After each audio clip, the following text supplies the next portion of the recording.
ममता बनर्जी इस वक्त दंदनाते हुए हर जगह घूम रही। लोग अभी ईडी की उस रेड को भूले नहीं है जिसमें दंदनाते हुए ममता बनर्जी आई थी और फाइलें लेकर चली गई। अब उसी टाइप का गदर ममता बनर्जी ने दिल्ली में काट दिया। ममता बनर्जी को आज दिल्ली आकर मुख्य चुनाव आयुक्त से मिलना था।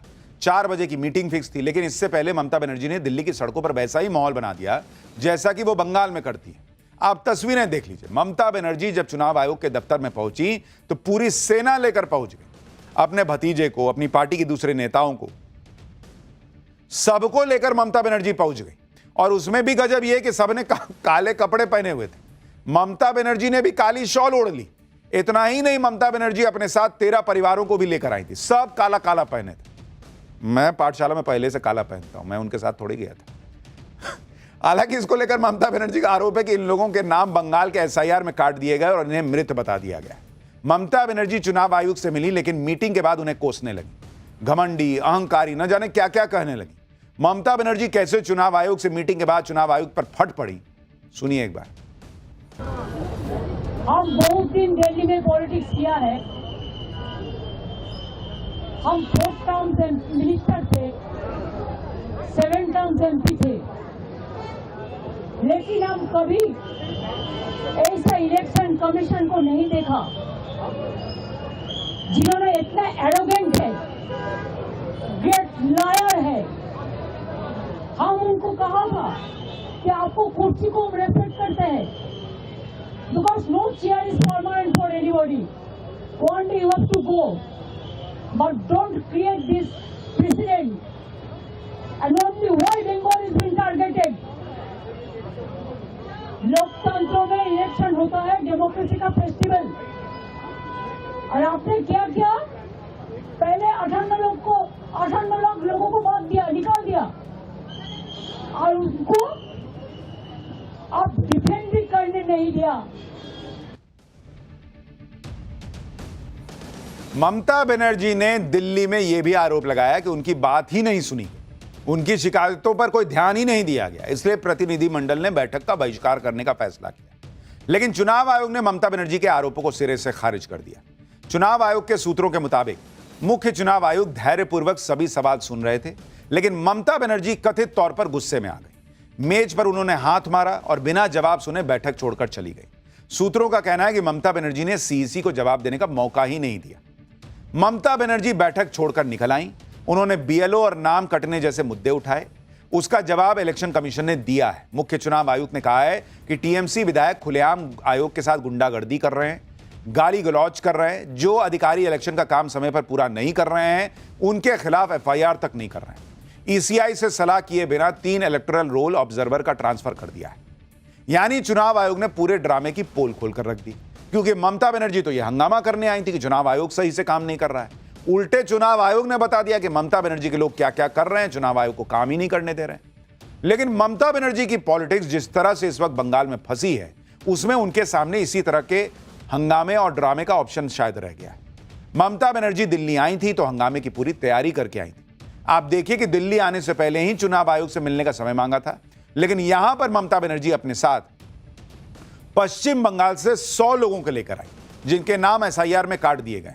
ममता बनर्जी का आरोप है कि इसमें से 50 लोगों को मृत दिखाकर नाम काटा गया है, जबकि 50 परिवार ऐसे हैं जिनके परिवार में एसआईआर के चलते किसी की मौत हो गई।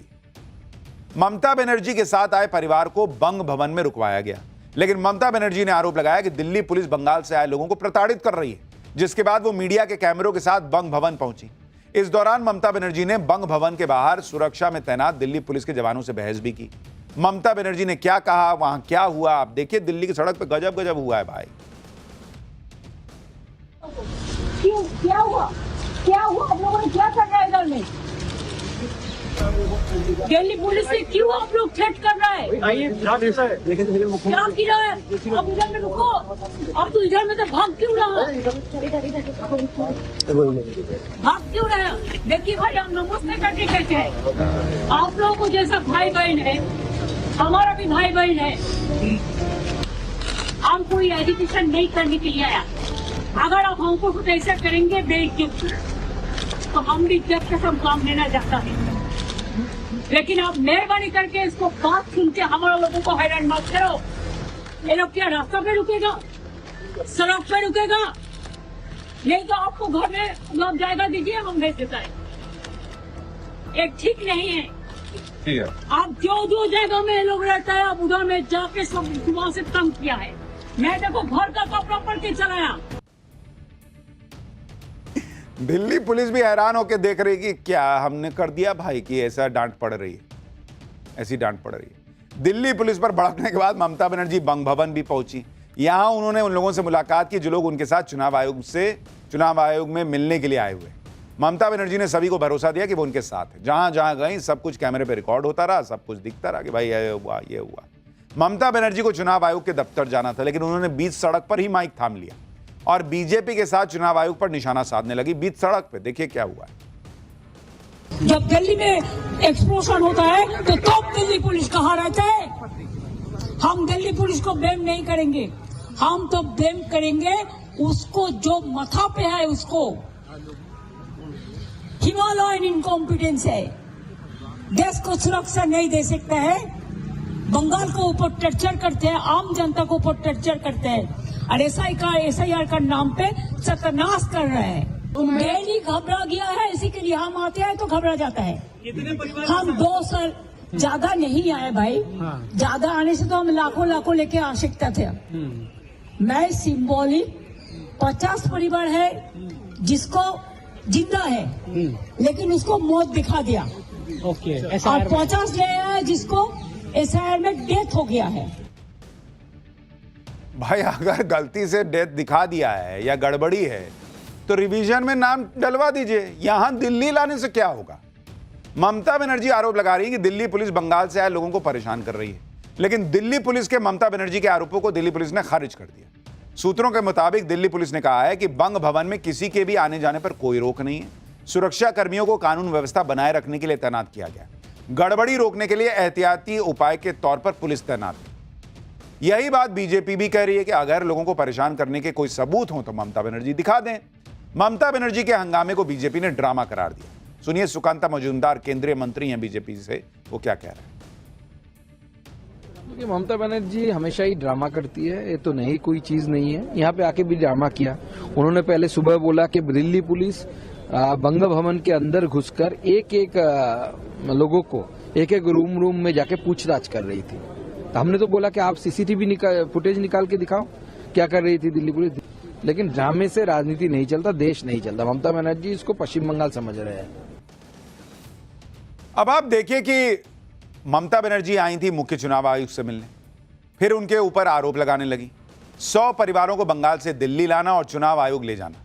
इस सब को बीजेपी इसलिए ड्रामा कह रही है क्योंकि एक तरफ ममता बनर्जी मुख्य चुनाव आयुक्त ज्ञानेश कुमार से शिकायत कर रही है, दूसरी तरफ ज्ञानेश कुमार से भी उनको शिकायत है। ममता बनर्जी ने मुख्य चुनाव आयुक्त ज्ञानेश कुमार के खिलाफ सुप्रीम कोर्ट में याचिका दायर की है। इसके साथ ही एसआईआर प्रक्रिया को लेकर बंगाल के मुख्य निर्वाचन अधिकारी के खिलाफ भी रिट दाखिल की है। एसआईआर को लेकर टीएमसी सांसदों डोला सेन और डेरेक ओब्रायन ने पहले ही सुप्रीम कोर्ट में याचिका लगा रखी है। टीएमसी सांसदों और ममता बनर्जी की याचिकाओं पर 4 फरवरी को सुप्रीम कोर्ट में सुनवाई की भी संभावना है। एसआईआर पर ममता बनर्जी की दाल गलती हुई नहीं दिख रही। उधर बंगाल के ओवैसी कहे जाने वाले हुमायूं कबीर सिरदर्द अलग बन गए। पहले हुमायूं कबीर ने अलग पार्टी बनाकर ममता के मुस्लिम वोट गायब कर दिए। अब हुमायूं कबीर ने ममता बनर्जी को हिंदू विरोधी बता दिया है। बाबरी मस्जिद बनाने वाले हुमायूं कबीर ने हिंदुओं से माफी भी मांग ली और कह दिया कि उन्होंने ममता बनर्जी के कहने पर हिंदुओं के खिलाफ भड़काऊ बयान दिया था। हुमायूं कबीर ने एक रैली के दौरान कहा कि मुख्यमंत्री ममता बनर्जी की बातों को ध्यान में रखते हुए मैंने अपने हिंदू भाइयों की भावनाओं को ठेस पहुंचाई। मैं अपने उस बयान के लिए दिल से माफी मांगता हूं। हुमायूं कबीर जानबूझकर कभी ऐसी कोई बात नहीं कहेगा। 1 मई 2024 को दिए गए बयानों के लिए मुझे खेद है। कई हिंदू लोगों को लगता है कि मैं हिंदुओं से नफरत करता हूं, लेकिन 42 साल के राजनीतिक अनुभव के साथ मैंने कभी ऐसा कुछ नहीं किया। अभी तक हुमायूं कबीर को बंगाल का ओवैसी कहा जा रहा था, लेकिन अब ममता बनर्जी की मुसीबत इसलिए भी बढ़ गई है क्योंकि ओवैसी की पार्टी अब हुमायूं कबीर के साथ आने वाली है। और इसका सीधा मतलब यह है कि जो खेला बिहार में हुआ था और हुमायूं कबीर के टीएमसी छोड़ने के बाद जिस बात का डर ममता बनर्जी को लग रहा था, क्योंकि ओवैसी की पार्टी अब हुमायूं कबीर के साथ आने वाली है, वो हो सकता है। हुमायूं कबीर ने मुर्शिदाबाद के बेलडांगा में मेगा अलायंस रैली की। इस रैली में असदुद्दीन ओवैसी की पार्टी AIMIM ने भी हिस्सा लिया। ओवैसी की पार्टी की बंगाल इकाई के अध्यक्ष इमरान सोलंकी बेलडांगा में हुमायूं कबीर की रैली में एक मंच पर साथ नजर आए। ओवैसी के साथ गठबंधन को लेकर हुमायूं कबीर ने बड़ी बात भी कही। हुमायूं कबीर ने कहा कि ईद के बाद असदुद्दीन ओवैसी को लेकर ब्रिगेड में रैली करेंगे। यानी बंगाल में अब सीधे सीधे असदुद्दीन ओवैसी की भी एंट्री होने जा रही है। और यही सारी परेशानियां, एक तो नरेंद्र मोदी बंगाल में जो सभा कर रहे हैं, रैली कर रहे हैं, उसमें भयंकर भीड़ आ जा रही है। दूसरी तरफ एसआईआर को लेकर ममता बनर्जी परेशान है। तीसरी तरफ हुमायूं कबीर, चौथा ओवैसी बंगाल में आ रहे हैं। बहुत कुछ ऐसा हो रहा है जो इस बार बंगाल के चुनाव को दिलचस्प बना रहा है, जिस पर हमारी नजर रहेगी।